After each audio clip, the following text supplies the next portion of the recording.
Hello everyone, নমস্কার, আসসালামু আলাইকুম।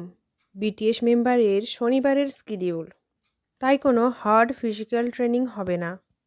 ভি, জিমিন, জাংকুক, RM এদের মিলিটারি শিডিউল সেম।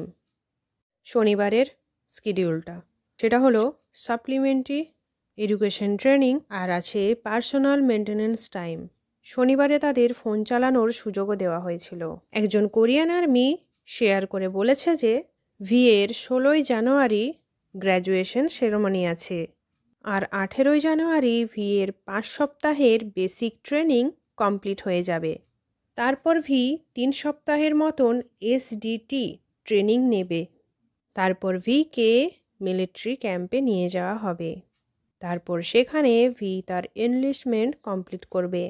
এই আপডেটটা আসার পর ভি এর ফ্যান্সরা অনেক চিন্তিত হয়ে পড়ে তার হেলথের কারণে, কারণ বেসিক ট্রেনিংয়ের থেকে SDT ট্রেনিং অনেক কষ্টদায়ক হয়। SDT মানে হলো স্পেশাল ডিউটি টিম। ফ্যান্সরা হয়তো ভাববে যে ভি SDT ট্রেনিংয়ের সময় ফোন কি ইউজ করতে পারবে, কারণ ভি বেসিক ট্রেনিংয়ে তো ফোন ইউজ করতে পারছিল, কিন্তু SDT ট্রেনিংয়ে ভি তার ফোন চালাবে কি চালাবে না, কিংবা কোনো পোস্ট করবে কি করবে না সেটা নিয়ে। এছাড়াও আর্মিরা ভাবছে যে ভি কোন ক্যাম্পাসে যাবে। তারা চায় সে যেন সিওল ক্যাম্পাসে যায়। আমি তোমাদের আগেই বলেছিলাম, যেখানে জিমিন এবং জাংকুক আছে সেখানে তাদের কি ওয়ারিয়র সার্টিফিকেটের একটা সেরেমনি হবে, অর্থাৎ ট্রেনি ডে।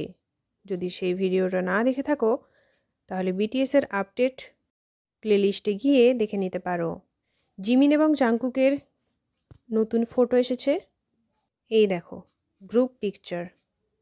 ফটোটা ক্লিয়ার আসেনি, কিন্তু জিমিন এবং জাংকুককে দেখে আর্মিরা অনেক খুশি। 17 তারিখ জিমিন এবং জাংকুকের 5 সপ্তাহের বেসিক ট্রেনিং কমপ্লিট হবে।